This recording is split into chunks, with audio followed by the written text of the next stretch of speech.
Bhagavate Vasudevaya.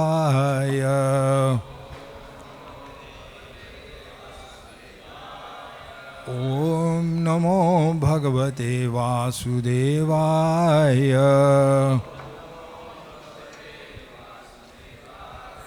Om Namo Bhagavate Vasudevaya. Narayanam Namaskritya Naram Chaiva Narottamah Devim Saraswatim Vyasam Tato Jayam Udhirayet Nashtaprayeshu Abhadreshu Nityam Bhagavat Sevaya Bhagavate Uttam Shloke Bhakti Rabhavati Naistaki Krishnaya Vasudevaya Devaki Nandanaya Cha Nanda Gopa Kumaraya Govindaya Namo Namaha. I believe the text written is text 15 on the board, right? Okay. Yeah. Okay. Text 5 to 15 have not been read yet. So I'll just read the translation for these and then we'll chant the shloka for number 15. This is the slaying of Arista, the bull demon. When the Supreme Lord saw the cowherd community distraught and fleeing in fear, that's in fear of Aristasura, he calmed them, saying, "Don't be afraid." Then he called out to the bull demon as follows: "You fool! What do you think you are doing, you wicked rascal? Frightening the cowherd community and their animals when I am here just to punish corrupt miscreants like you." Jai Shri Radharani Bihari ki jai, Gaur ki jai, Sita Ram Lakshmana Hanuman ki jai. Having spoken these words, the infallible Lord Hare slapped his arms with his palms, further angering Arista with the loud sound. The Lord then casually threw his mighty serpentine arm over the shoulder of a friend and stood facing the demon. Small puppet. Lord Krishna showed his contempt for the ignorant demon. Next text. Thus provoked, Arista pawed the ground with one of his hooves, and then, with the clouds hovering around his upraised tail, furiously charged Krishna. Pointing the tips of his horns straight ahead and glaring menacingly at Lord Krishna from the corners of his bloodshot eyes, Arista rushed toward him at full speed, like a thunderbolt hurled by Indra. The Supreme Lord Krishna seized Aristasura by the horns and threw him back 18 steps, just as an elephant might do when fighting a rival elephant. Thus, repulsed by the Supreme Lord, the bull demon got up and, breathing hard and sweating all over his body, again charged him in a mindless rage. As Arista attacked, Lord Krishna seized him by the horns and knocked him to the ground with his foot. The Lord then thrashed him as if he were a wet cloth. And finally, he yanked out one of the demon's horns and struck him with it until he lay prostrate. Krishna just pulled out his horn and just kept on stabbing it until he lay prostrate. Vomiting blood and profusely excreting stool and urine, kicking his legs and rolling his eyes about, Aristasura thus went painfully to the abode of death. The demigods honored Lord Krishna by scattering flowers upon him. So we'll read today's text. We chant the Sanskrit for shloka number 15. Evam kukudminam hatva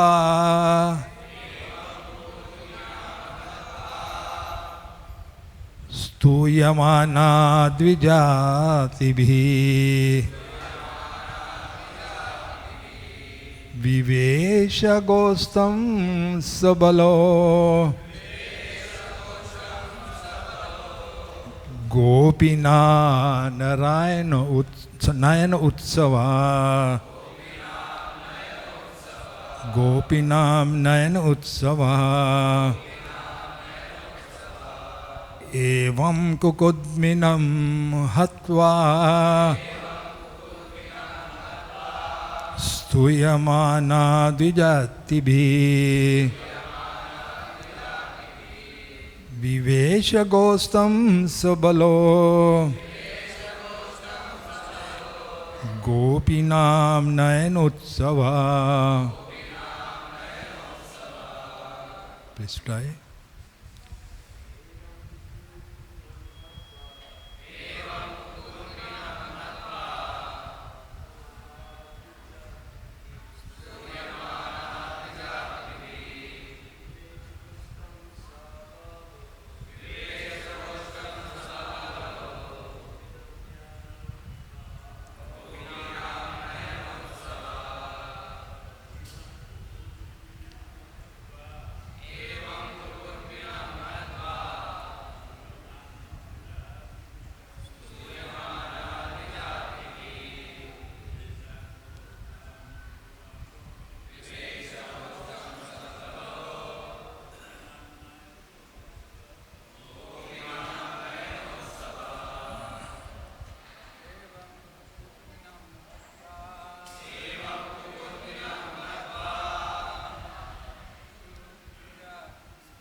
Matajis.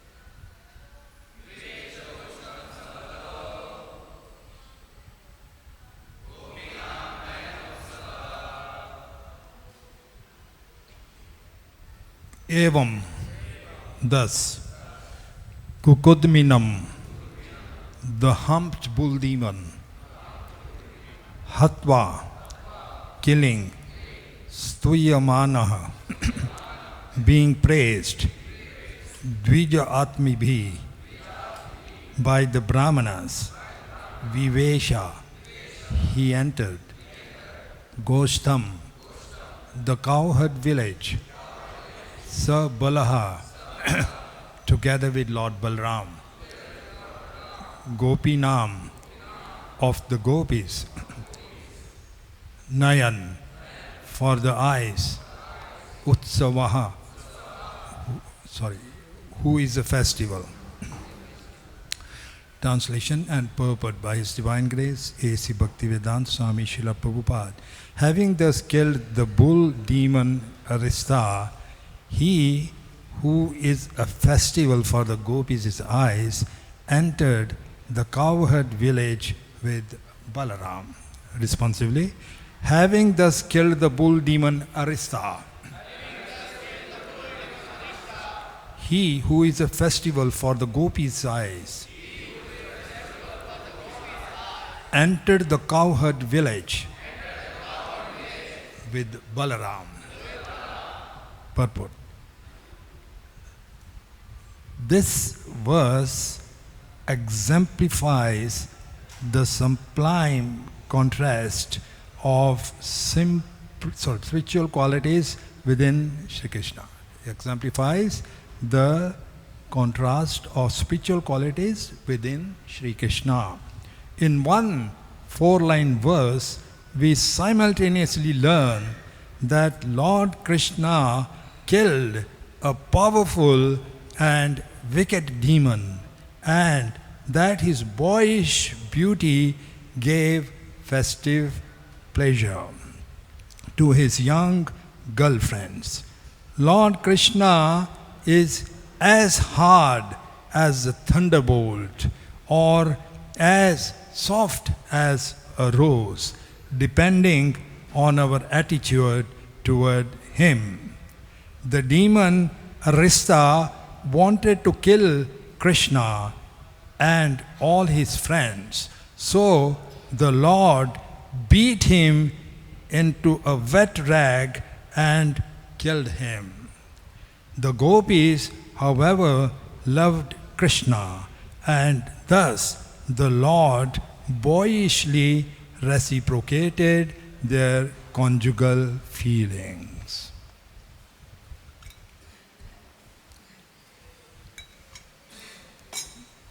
Mukam karoti vachanam pangunalangayate girim yat kripatam ham vande shiguru dinataranam parmananda madhavam. This narration of Arista, Asura, the demon who came as a bull and disturbed the inhabitants of Vrindavan. The mention of Aristasura is there also in Chaitanya Leela. This is when Lord Chaitanya Mahaprabhu, while wandering through the 12 forests of Vrindavan, arrived, which is now place called Radhakund. At that time, it was just a small village. Mahaprabhu was making inquiries. What is the name of this village? Of course, he's God. He knows everything. Yet, as a formality, he asked the local inhabitants, what is the name of this village? So they told him, this is called Aristagram. Aristagram. So Mahaprabhu immediately concluded, this is the place where the Arista demon was killed by Krishna. And our acharyas, particularly Sri Vishwanath Chakravarti Thakur, has given elaborate quotations to support this, how Radhakund appeared in that particular place where we know now. Actually, after killing this Arista demon, who had come in a bull's body, I will explain later who he was in his previous life and what the demon, what anartha this demon represents. I will just come now. That after killing this demon, Arista, Krishna went to the gopis. But the gopis refused to associate with him. No, you have killed a bull, and bull is symptom of religion, is a representation of religion. It's dharma, dharma personified. It's like King Parikshit, when he was on his tours, he saw a Shudra beating a bull, which is a symptom of religion. He immediately wanted to kill. He didn't kill. That's another episode. But here, the gopis are saying to Krishna, we will not associate with you because you have killed a bull, which is the representation of religion. Krishna tried to explain, no. He was a demon. He came to disturb. He just assumed the form of a bull, but actually he was a big demon sent by Kamsa. Still, the gopis would not accept that. And they would quote the story of Vritrasura. Now, Vritrasura was killed upon the request of the demigods, but Indra had to suffer. Why did he have to suffer? Because Vritrasura, although he was in the body of Asura, actually he was a Brahman. So he had to suffer the sinful reactions of killing a Brahmana. So the gopis recited the same episode to Krishna. No, we cannot associate with you because you are very sinful. You have killed this Arista, a bull demon. So Krishna asked, so then what should I do? The gopis said, you must go to all the rivers in the world, in the universe, take a bath there and purify yourself. Then only we will associate with you. Krishna said, okay, no problem. You want me to take bath in all the rivers? No problem. Krishna just stepped his heel on the ground and made a small hole, and very soon all the rivers and all the oceans from all over the universe started to come and started filling into the hole, which now was enlarged. Then these personalities, I am the milk ocean, I am the salt ocean, I am river Yamuna, I am river Saraswati, I am river Tampapararini, so on and on. All the rivers and all the lakes and all the seas from all over the universe came and filled. By that time it had become a lake. And Krishna said, okay, I'll take a bath in this and I'll be purified. He took a bath in there, but now the gopi said, no, we will not take bath in this, because this lake has now become contaminated. Because of your sinful activities, you have killed a bull. Now this lake itself is very contaminated. We will not take bath in this. Rather, we will make our own lake. And this gopis, headed by Is Radharani, they started to dig another kund around there. They broke off their bangles and started digging with their bangles, and they made a big line. There were millions and millions of gopis all the way up to Manasi Ganga, and each of the gopis, they were carrying water pots, and they would just pass to the next gopi and next gopi and next gopi, and then reach up to Radha Kund, which is now known as Radha Kund. So then when this Radha Kund was filled with water, then the personalities, all the personalities of different rivers, seas and all that, they asked to Radharani that now we wish to remain here and serve you. So they broke the embankment, and so Radha Kund and Shama Kund were joined together. And this is what we know presently as Radha Kund and Shama Kund. Of course, over the years, many developments have been made. The structure has been more made solid with concrete and all that. But this is the basic history of Radha Kund and Chaitanya Mahaprabhu's coming there. At that time, it was just a small pond in a rice field. No one could recognize it. But Chaitanya Mahaprabhu immediately understood this is Arista Ram, and this is where Krishna killed the Arista demon. So now, who was Arista Sura in his previous life? In a treatise by Srila Bhaktivinoda Thakur, he has enlisted all these demons who were sent by Kamsa. Mostly these demons were sent by Kamsa. And this Aristasura was the last demon, almost the last demon. There was only one demon after Aristasura, that was Keshi, who came to Vrindavan. The others were in Mathura and other places. So Bhaktivinoda Thakur mentions that this demon, Arista, represents the anartha of having false ego and being against devotional principles. And who he actually was previously is revealed in the Padma Purana, that actually there was one disciple of Brihaspati, the spiritual master of the demigods. His name was Vartantu. Now this Vartantu, one time he was just sitting with his legs outstretched, and when his Gurudev Brihaspati came, he would have had the courtesy, the etiquette to offer obeisances. He didn't do that. He just kept on sitting with his legs outstretched. So Brihaspati, naturally, he was very upset to see this, and he cursed, "You just have a bullish mentality. Better you be a bull." So he cursed this Vartantu, and that's how he came as a demon of a bull, in a bull form.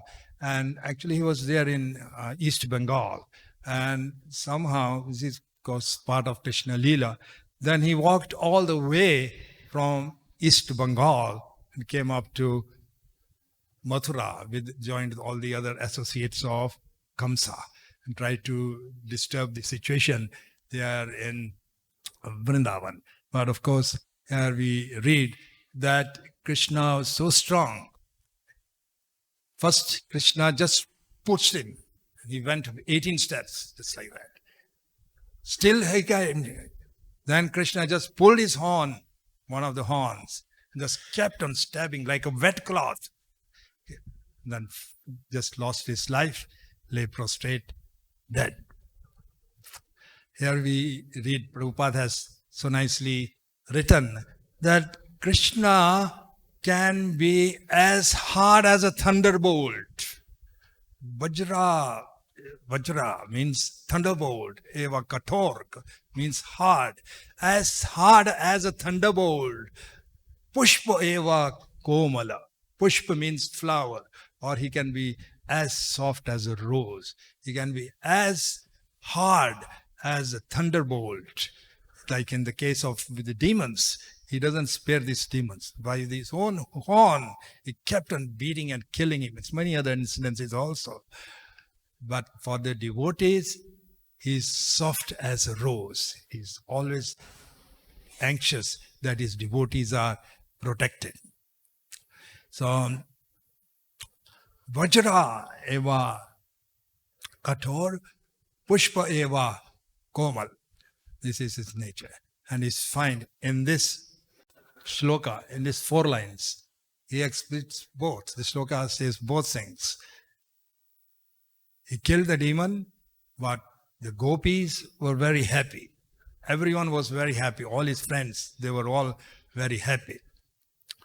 So this way, Krishna performs his wonderful leelas.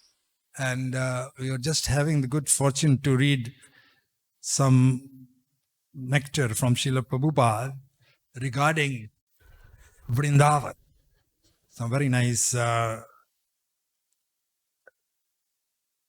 observations Srila Prabhupada has made about Vrindavan. Then I will mention something more about the pastime here. This is Prabhupada staying in the Radha Damodar temple in Kartik in the year 1972. In 1972, in his eternal residence at the Radha Damodar Mandir, Srila Prabhupada had the most amazing conversation full of realizations and Vraja illuminations. Present there at that most auspicious time were his fortunate disciples Shyamasundar, Gurudas, Hayagriva, and Prabhupada's Gurubai, Dr. O.B.L. Kapoor, Prabhupada's Gurubai, O.B.L. Kapoor. We hope all our devoted friends will increase their understanding and love for Radha Krishna. The Vrajavasis and Sri Dham Vrindavan by reading the following entries which we have categorized by topic. Now talking about the Vrajavasis, Srila Prabhupada is speaking. The Vrajavasis prefer to die rather than give up their Krishna. Throughout the India, you will find that some of the lower castes, the Shudras or Vaishyas or Harijans, will convert to Mohammedanism, Christianity. But in Vrindavan, even the Shudra will not give up Krishna, not even for all the gold in the world. A devotee knows that this Vrindavan right here is Vrindavan. Do not appear very is Vrindavan. Even the people living in Vrindavan do not appear very pious. They are most fortunate because they live in the land of Krishna. Jaya Jaya Vrindavana Vasi Yata Jnana. All glories to all the inhabitants of Vrindavan. It is not said that only the devotees here are glorified. Everyone, even the pigs. It is more fortunate to be born in Vrindavan than in a rich or aristocratic family, because in the next life one will go back to Godhead. Prabhupada is saying now about animals in Vrindavan. Srila Prabhupada, no one born in Vrindavan is ordinary. It may not be very palatable to hear, but those who live in Vrindavan and commit sinful activities take birth as dogs, monkeys, and hogs here. In this way, by eating the dust of Vrindavan, they become purified and liberated. Now a disciple is asking, Gurudev, how does one get these different bodies? And Prabhupada is replying, if a person in Vrindavan engages in too much sex indulgence, he will get the body of a dog, a monkey, a pigeon, or even the body of a tree. The pig body is there for one who overeats and eats prohibited food. Then the disciple is asking, Gurudev, what about those guys down by the Jamuna that smoke ganja all day? And Prabhupada is giving a very nice reply, very sweet, humorous reply. In a very sweet, humorous way, with a slight laugh, Srila Prabhupada replied, they get hippie bodies, big beards, and long hair, and they have to take birth in San Francisco, USA. So Prabhupada's brilliant reply to this. Then Prabhupada is talking about power of Vraj Vilas. Srila Prabhupada, the effect of living in Vrindavan cannot be overestimated. At every turn, you are reminded of Krishna here, and your spiritual strength increases due to that contact. For instance, from 1962 to 1965, I would sit in these rooms, that's in Radha Damodar, and chant Hare Krishna, Hare Krishna, Krishna Krishna, Hare Hare, Hare Ram, and see the samadhis of Jiva and Rup Goswamis. Just by thinking of how they wrote, I got courage to write. I would type and cook a little. I lived very simply, content to be in Rupa Goswami's presence. These Madhis are the best in Gaudiya Vaishnavism. They actually inspired me to go to the West. The Smadhis of Jiva Goswami and Rupa Goswami inspired him to go to the West. Now, Prabhupada is talking about the dirt, so-called dirt and deterioration in Vrindavan. Now, disciple is asking, it appears that the dham is deteriorated and unclean. And Prabhupada is replying, Vrindavan has not deteriorated. Just see, for a materialistic, everything is topsy-turvy because his vision is perverted. Beauty and ugliness are in the eye of the seer. The ugliness that you see here is Yogamaya. Krishna's covering Vrindavan appears dirty and deteriorated to drive away the atheists and impersonalists. For a devotee, this Vrindavan is as good as Krishna's transcendental abode in the spiritual sky, Goloka Vrindavan. But you must have the eyes to see Vrindavan. Vrindavan hides herself, says herself. Vrindavan hides herself from the materialist, not itself, herself from the materialist. Now the Vrindavan is so potent that even the dogs and pigs here are going to be liberated.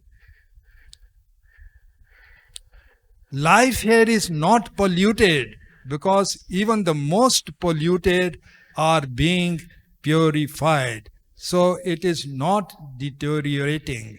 If even the dogs are going to be liberated, how has Vrindavan deteriorated? Prabhupada is asking this question. Then personal Vrindavan, just two more paragraphs. Personal Vrindavan, disciple is asking, Prabhupada, why did you just speak of Vrindavan as a person, hides herself? The question devotee asks, why did he say hides herself? So Prabhupada is answering, in spiritual consciousness, everything is personal.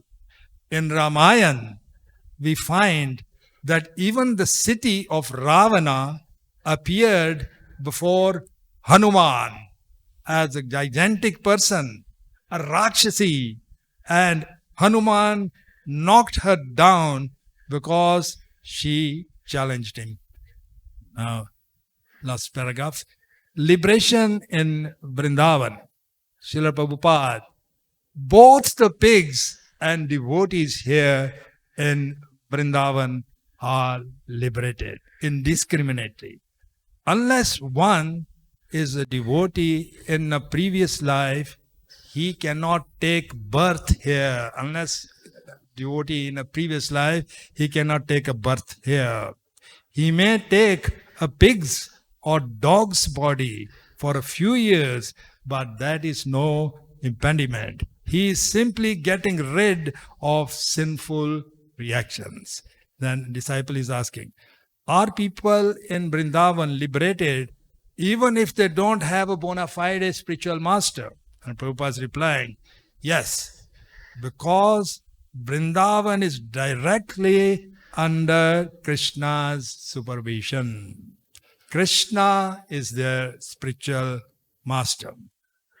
Let's all be messengers, living eternally in Vrindavan, engaged in the loving personal service of Srimati Radharani is the goal of all Gaudiya Vaishnavas. In our hearts, in our minds, and with our lives, we all try to live moment by moment in Vrindavan. We meditate on Vrindavan, dream of Vrindavan, and try our best to tell everyone about the sweet glories of Rajadham, carrying the good news of Radha Govinda's pure loving service to one and all. This is a wonderful letter by Srila Prabhupada. So, Yeah, you see, one hand, Krishna is so hard with the demons, but on the other hand, so soft. And the devotees, they always relish their service to Krishna. They think that it is actually a privilege to serve Krishna. And that should be the mood of every devotee. No matter what service we are engaged in, we should do it very enthusiastically. Put the best that we have to that service. Not that we wait that I must be elevated to a particular position or post before I can do my service properly. We should just accept it as a privilege just to be engaged in the service of Krishna. You see, the mood of all the Vrajavasis, they all have a relationship with Krishna. But they are all engaged in service and always aspiring for service. We hear this from the Leela of Damodar. Our acharyas have explained that there are three reasons why the Leela of Damodar was performed. Many other reasons are there, but they have summarized it as three. First reason was that just prior to this Damodar Leela having been performed, Krishna, as is natural for every young boy or young girl, they like to show off to their parents. I am very special. Krishna also had that mood. I must show to my mama, Yashoda, that I am a very special kid. So, during the showing off time period, this was part of his Leela. He ate some dirt, and once the boys complained to Mother Yashoda that he has eaten dirt, he said, no, this is Balram and others' conspiracy. I never eat dirt. So Mother Yashoda said, okay, then open your mouth. So Krishna's plan actually was to show something wonderful to Yashoda. Then she will think, oh, wow, my child is very wonderful. When he showed the universal form, however, Mother Yashoda just fainted. Wow, show the whole Brahmandas. Within the Brahmana, so many planets, and Vraj within. And within Vraj, she saw herself opening the mouth of Krishna. She fainted. Now Krishna's plan is failed. She fainted. I didn't want her to faint. I wanted her just to simply to think that I'm so great. Now how to get rid of that conception which she's having about me? She's thinking I am God. Everything is spoiled. I don't want her to think I am God. No way. Let her think that I am her beloved child. And let the Brajavasis also think that I'm just one of them, cowherd boys. So now to clear that misconception from Mother Yashoda's mind that he is God, he enacted this pastime of Damodar. That's one of the reasons.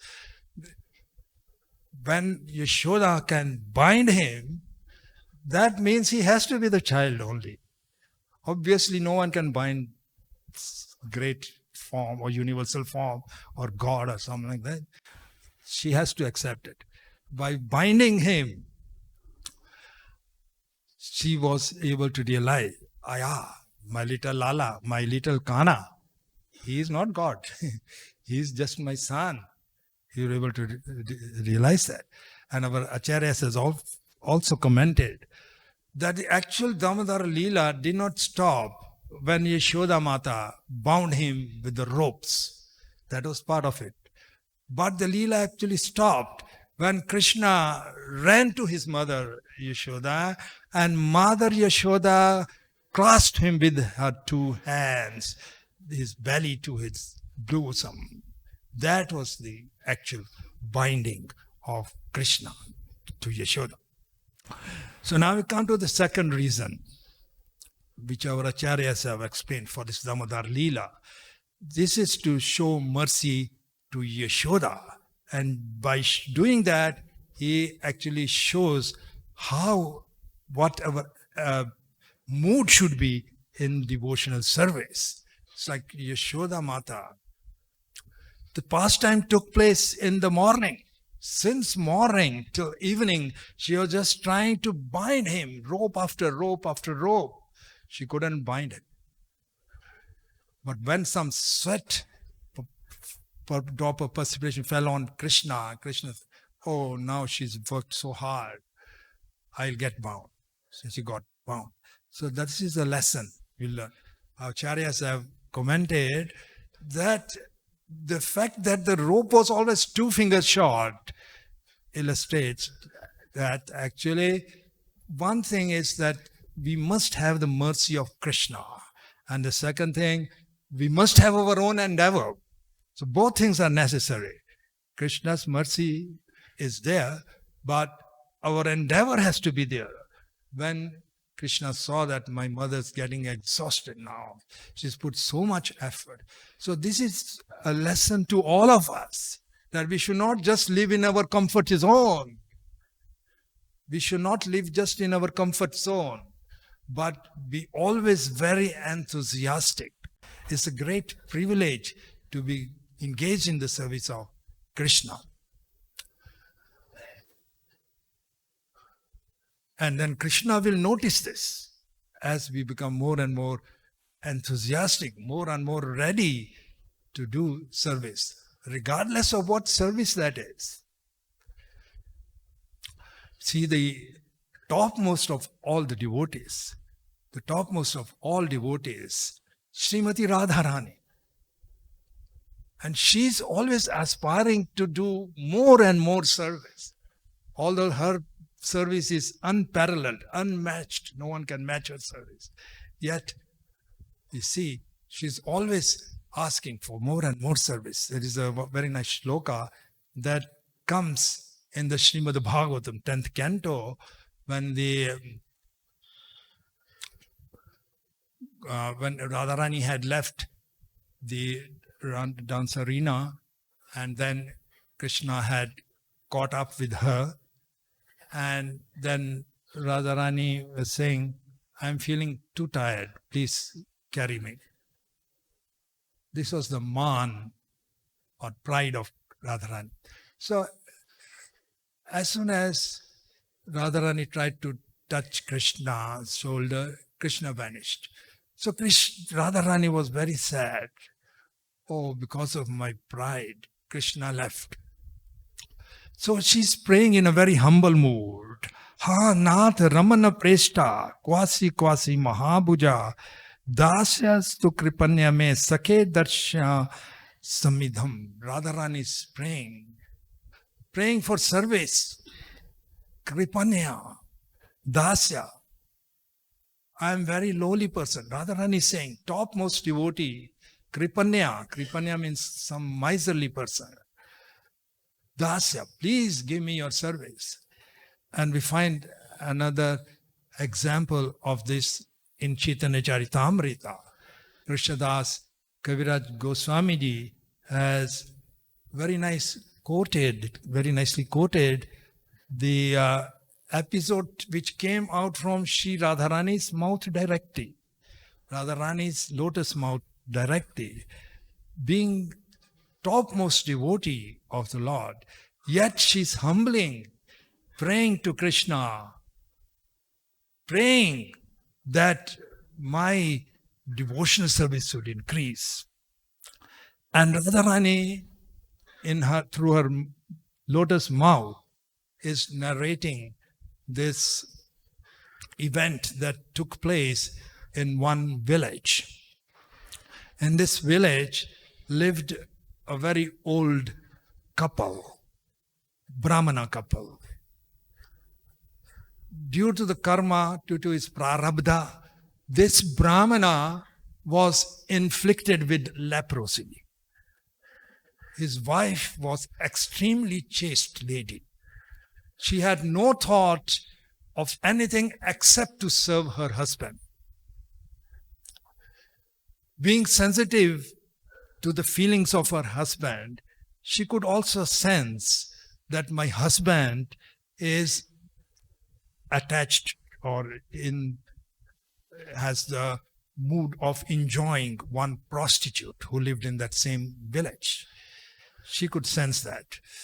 So, in order that her husband be satisfied with that prostitute, she started serving that prostitute.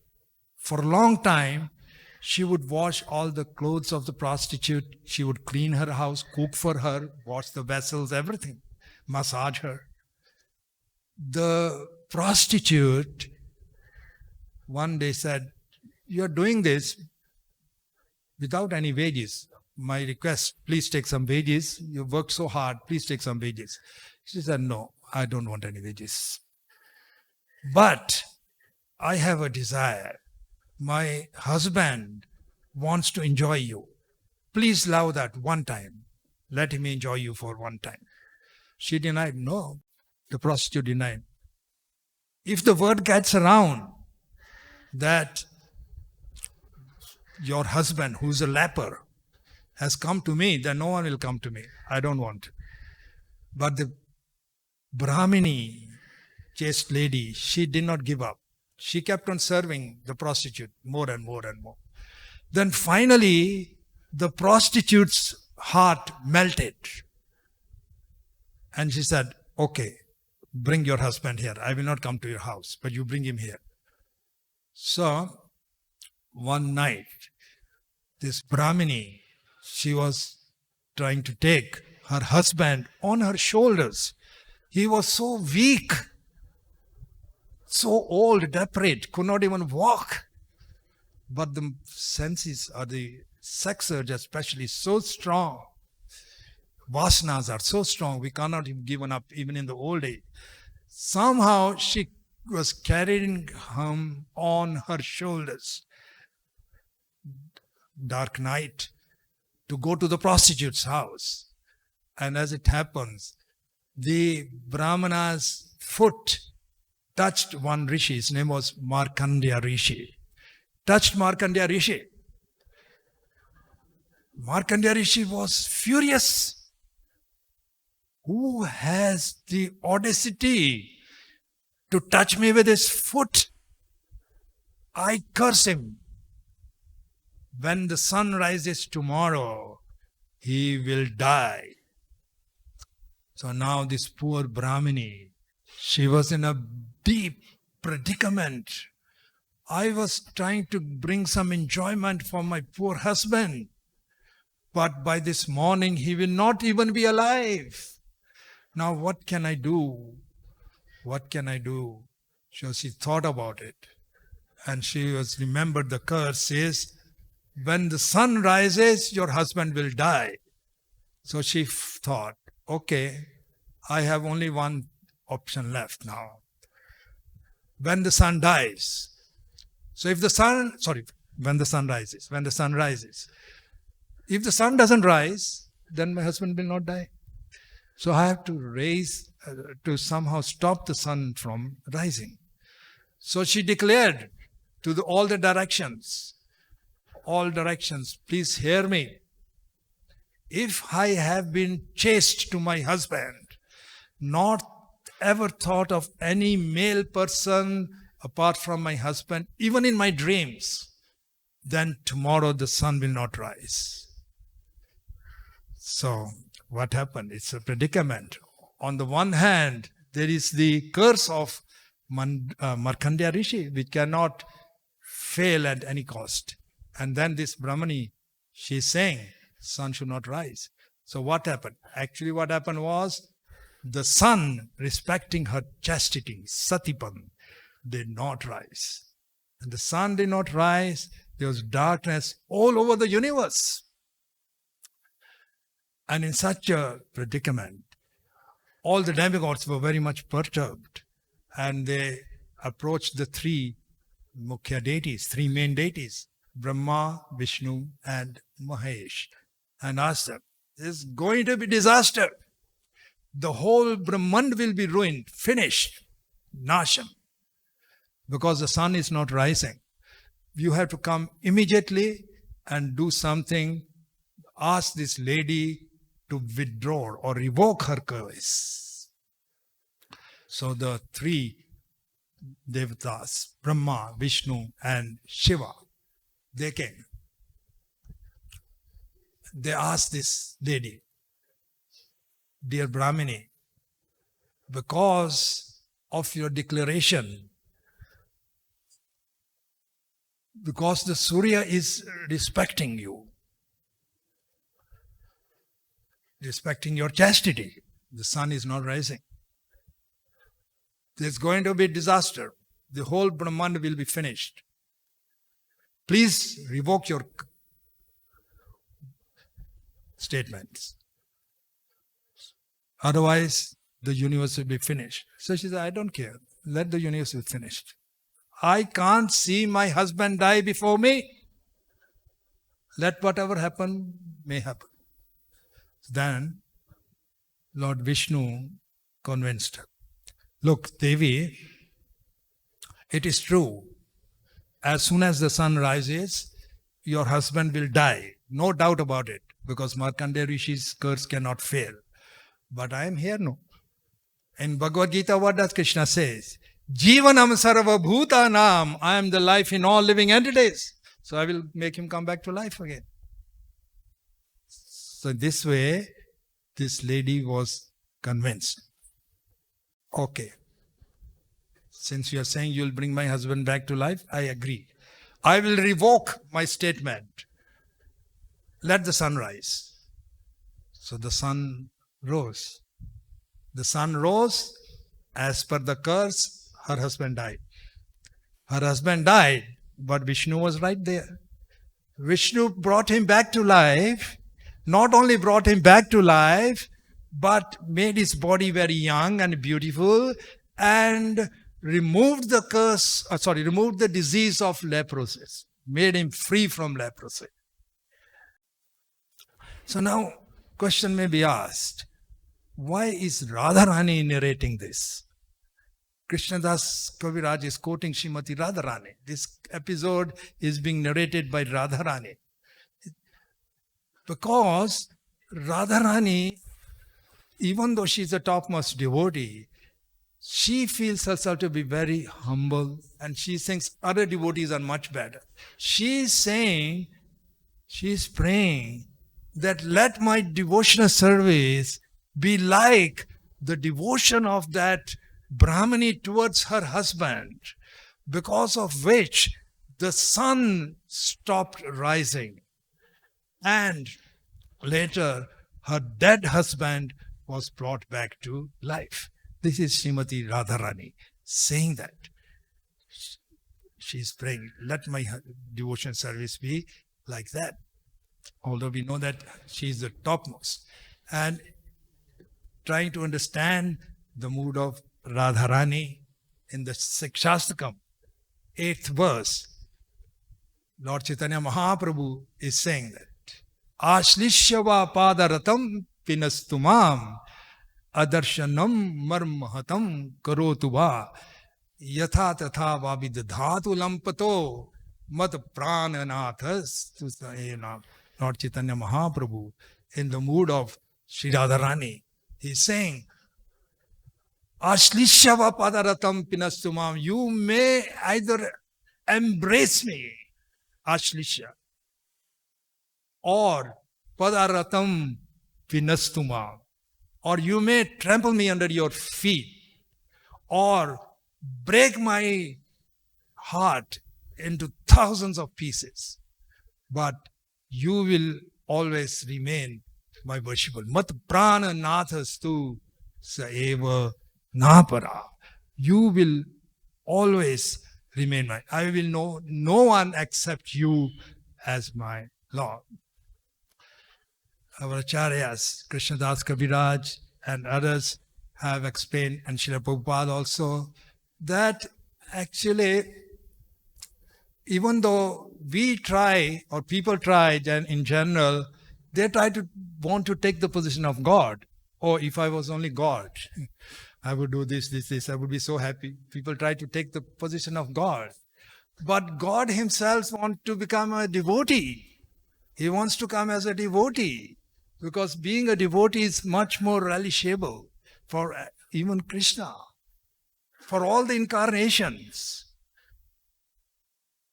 Balaram, Vishnu's, Narayan, they all want to serve. That was they're known as servitor Godhead. The same situation with Advaita Acharya. Advaita Acharya, Chaitanya Charitamrita mentions this, that Chaitanya Mahaprabhu would always show abundant respect for Advaita Acharya. Because Advaita Acharya was a very elderly person, the same age as Jagannath Mishra. So naturally, Mahaprabhu would take great pains to show him respect properly.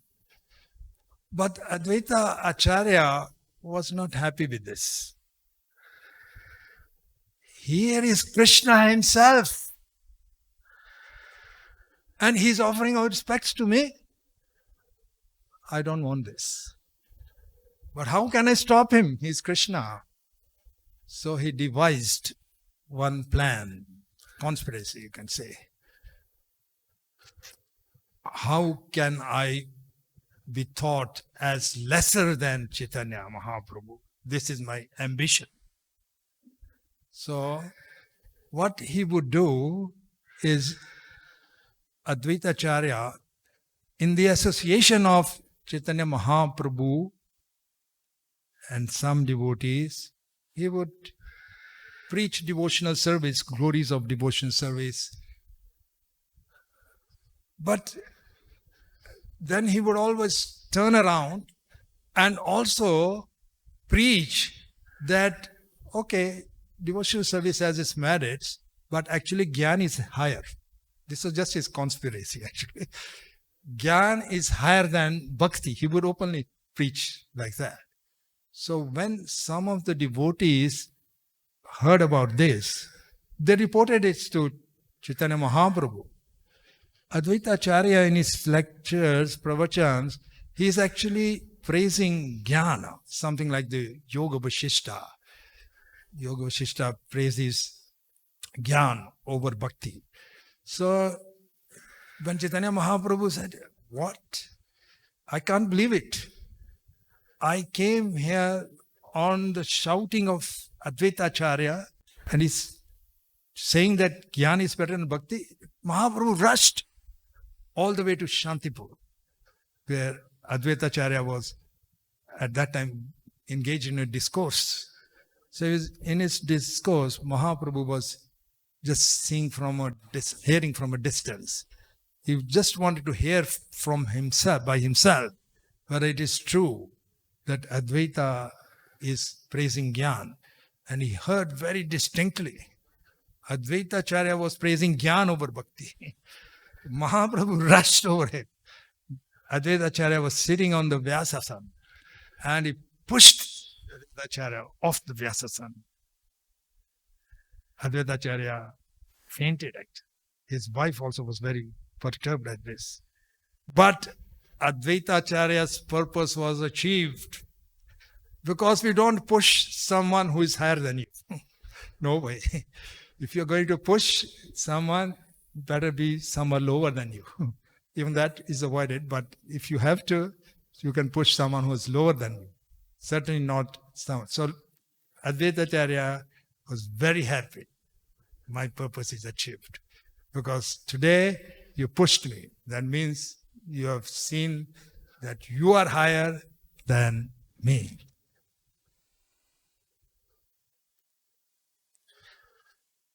Okay, I was mentioning 3 reasons the Damodar Leela took place.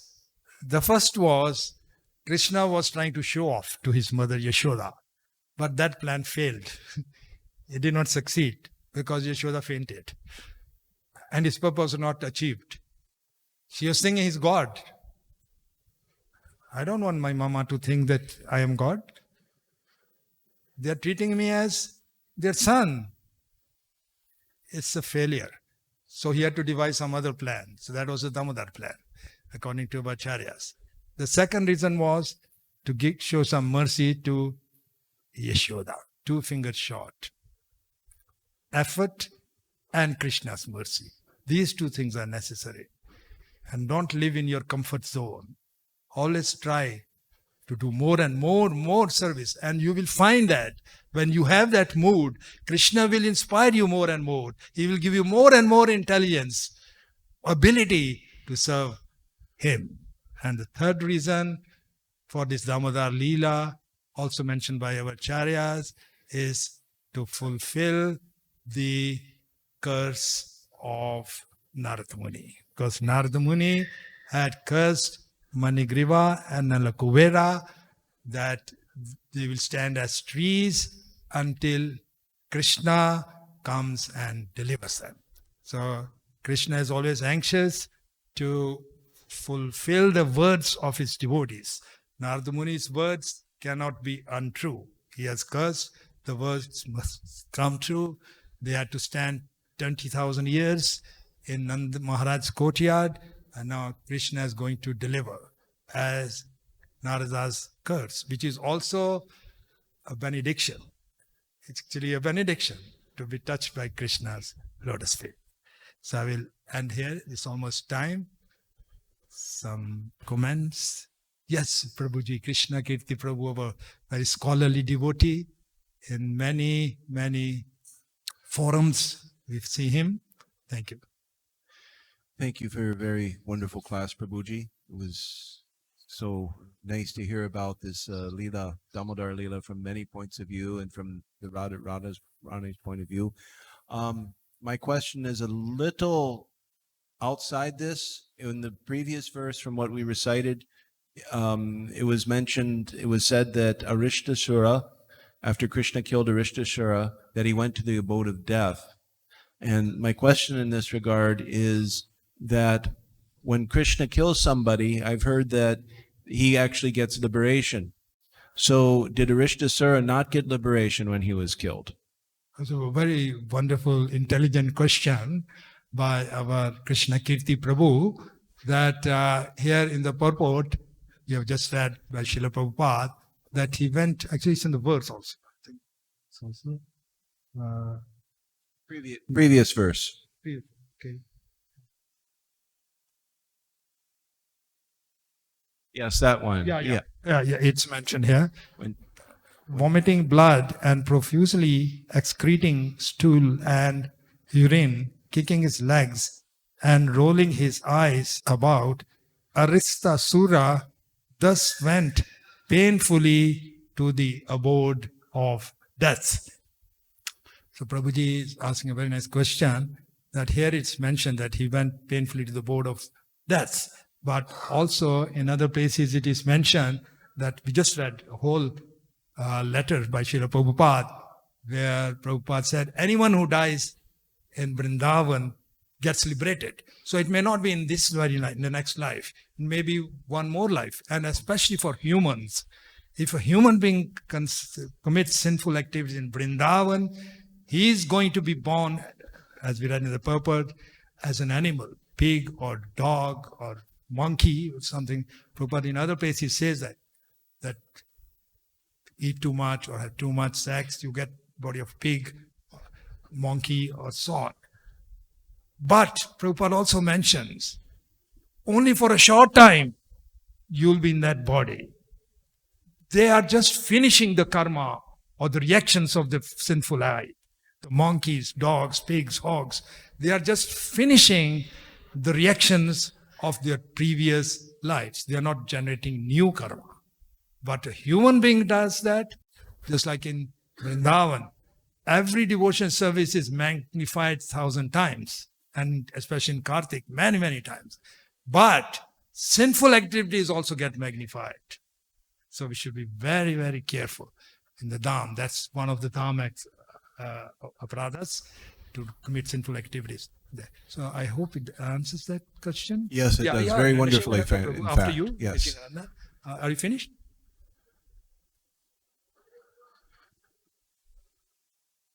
Thank you. Hare Krishna. In connection to his question, Sri Vishwanath Thakur writes in 10th canto Bhagavatam that when Krishna appeared, he spread the mercy of the ocean of his mercy everywhere. That it spread that anybody who came in contact or who had seen Krishna, they went back to Godhead. Yeah. Right. So this is a colloquial sentence, just like when Agasura died, Yeah. his soul came and then merged with Krishna. Yes. But that is only to show to the people. But actually, he gave him Sarupya Mukti. In the same way, Shishupal, when his soul merged with Krishna, everybody saw. But actually, Vishwanath Thakur says that he sent him back to his original position as Jaya and Vijaya. Yes. So it is just... Right. I have one question. Yeah. Just like you're saying, Prabhupada, you're quoting Prabhupada. So what about all the devotees who are living in ISKCON Vrindavan? Are they also exempted from taking initiation? Actually, the general process which our acharyas, because we are known as Rupanugas, and we also follow Sanatana Goswami's Hari Bhakti Vilas. So they have very categorically said, in fact, very beginning of Nectar of Devotion, one must take a spiritual master to be connected to Krishna. Yeah, that is there. So But those who are born in Vrindavan, yeah. It is said But that they are exempted from right. taking But initiation. the spiritual master is there to give you mercy. Krishna comes from within, but he also comes without as a spiritual master. So if the spiritual master is there to guide you formally, as Prabhupada has mentioned in other places, that if the spiritual master guides you, it becomes easier. It becomes easier to chant the holy names. The holy name becomes more potent by taking shelter of spiritual master. But this is the process which Srila Prabhupada has taught us. Prabhupada is, of course, very well versed. He does mention that Krishna is the spiritual master of everyone in Vrindavan. That's true also. But at the same time, he has made this process for all of us that you must take initiation. And as far as I know, all the acharyas in our line and every devotee that we had, they were actually residents of Vrindavan. They were actually Brijvasis. Yet they took the initiation. We also, to set an example to people in general, that we must take initiation. Krishna himself took initiation. Sandipani Muni, Chaitanya Mahaprabhu took initiation, Ishwar Puri, like that. As far as we know, this is a cardinal principle which we have to follow. Although Prabhupada says that Vrindavan, Krishna is the spiritual master, but this is the normal process. We go through a spiritual master, get initiation. It is part of sadhana bhakti. Once Shyam Sundar Prabhu was narrating pastime, that he told Prabhupada, he asked Prabhupada, Prabhupada, I heard that those who are taken birth in Vrindavan, they don't have to take initiation. Then Prabhupada said, yes, Vrajavasis, Krishna is their spiritual master. Then Shyam Sundar Prabhu said, then I don't want to take birth in Vrindavan. Prabhupada asked, why? Then I can't have you as my spiritual master. Then Prabhupada appreciated, wow, this devotee is very humble. Yeah, Nishingananda Prabhuji? That was a wonderful lecture. Thank you. Thank you. Just full of nectar. Thank you. A couple of things just as I was listening. One thing is this purport was not written by Srila Prabhupada. So Yeah, sorry, in the beginning I mentioned. Sorry. no, that's to be taken into Yeah. consideration. Sorry, generally when we give class, we have this tendency verse translation purport by the divine grace. So I was in that same line. Thanks for pointing that out. This purport is by the disciples of Srila Prabhupada. Thank you.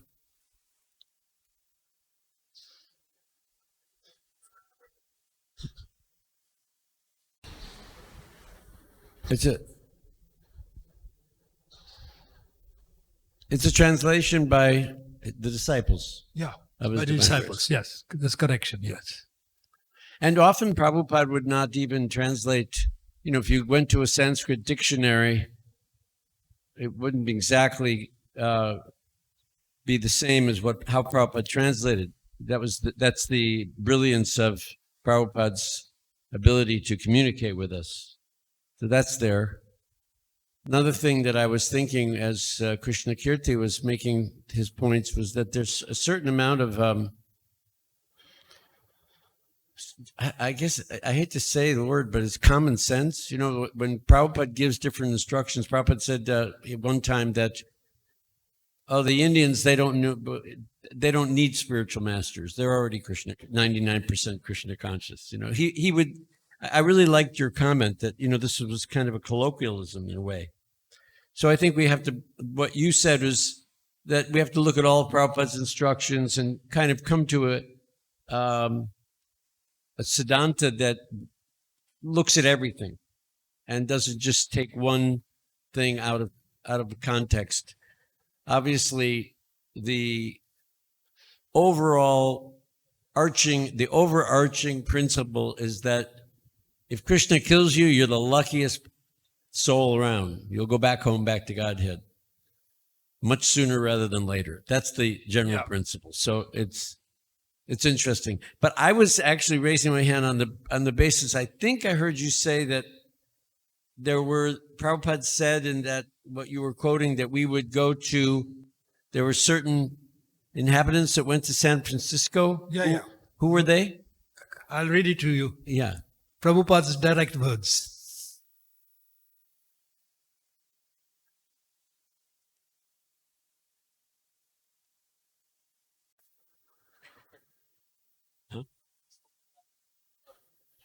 Those who are smoking ganja on the banks of the directly Ganga. from Prabhupada's mouth. I'll just read.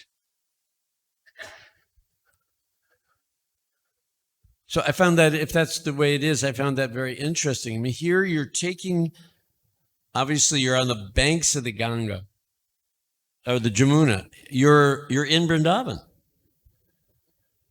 So is that saying that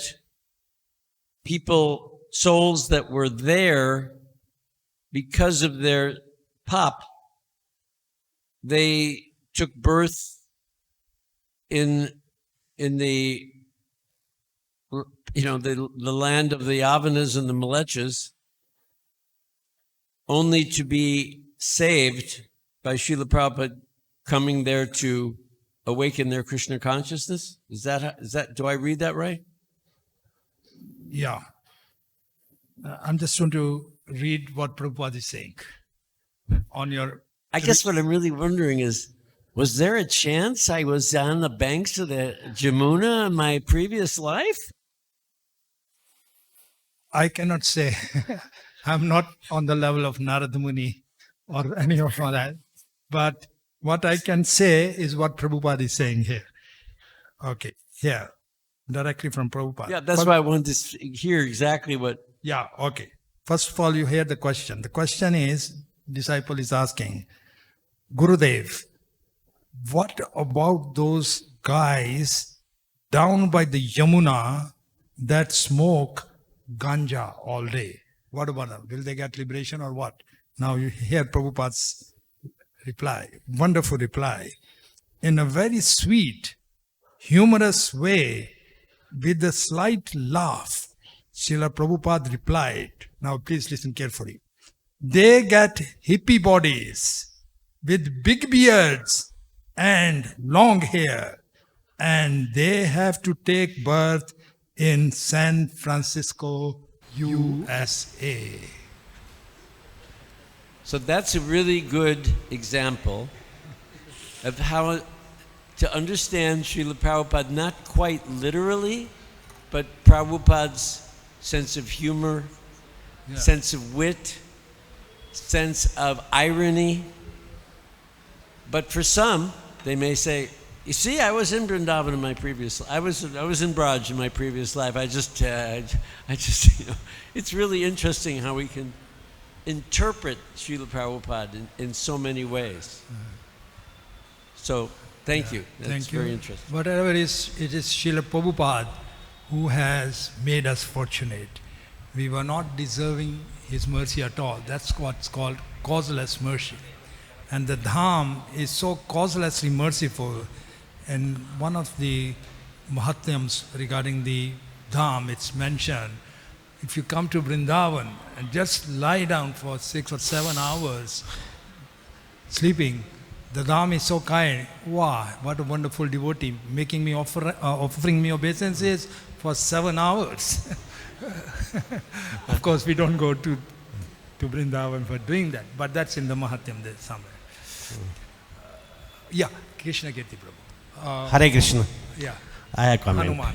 Yeah. एक comment है यशोदा माता ने कृष्ण को उखल के साथ बांध लिया तो स्वयं बंधन में रहते हुए भी उन्होंने नलकुंवर को बंधन से मुक्त किया स्वयं अपना बंधन खोल सकते थे फिर भी उन्होंने नहीं खोला और किसी ने भी नहीं खोला सभी लोग यशोदा माँ से डरते थे फिर नंद महाराज आए और उन्होंने उनको बंधन से मुक्त किया Ah, Hare Krishna very good. He said something very beautiful, very sweet. I translate that. Krishna bhajan will Prabhu Okay, will okay. translate. Someone else can translate. Yeah. Prabhuji is saying that although Krishna was bound by the ropes of Mother Yashoda, but he liberated the Yamula Arjun trees, that is Nalakuver and Manigriva. Although he was bound, but he liberated those two trees, the demigods. So that's what he's saying. And he's saying also that no one dared to open the ropes because they were all afraid of Yashoda. Because Yashoda was the one who tied him. So they were afraid if we untie him, then Mother Yashoda is going to get angry at us. But it was actually Nanda Maharaj who arrived at that time and who opened untied the ropes. And then Krishna started saying, this my Mother Yashoda, look, she has humiliated me so much in front of everyone. From today, I am my Nanda Maharaj's boy. I'm not the son of Yashoda. I am Nanda's son. So, and he just went to the lap of Nanda Maharaj. And on Nanda Maharaj, he was very sensitive. He's come to me, but Mother Yashoda showed so much affection for him. She has so much affection for him. I don't want Yashoda to be hurt. So he devised a plan. He was also very intellectual. How to compromise between the two of this. He compromised, saying, I am the head of this village or town. I'm going to punish this Yashoda because she dared to bind my son. As a king, I have that right. Krishna heard that, oh, to punish my Yashoda? No, leave me down. So he got down from Nanda and rushed to Yashoda, who clasped him in her hands, touched her to bosom, and that, our acharyas have explained, is real Damodar Leela, binding Krishna with her hands. The rope part is preliminary. That's the actual part.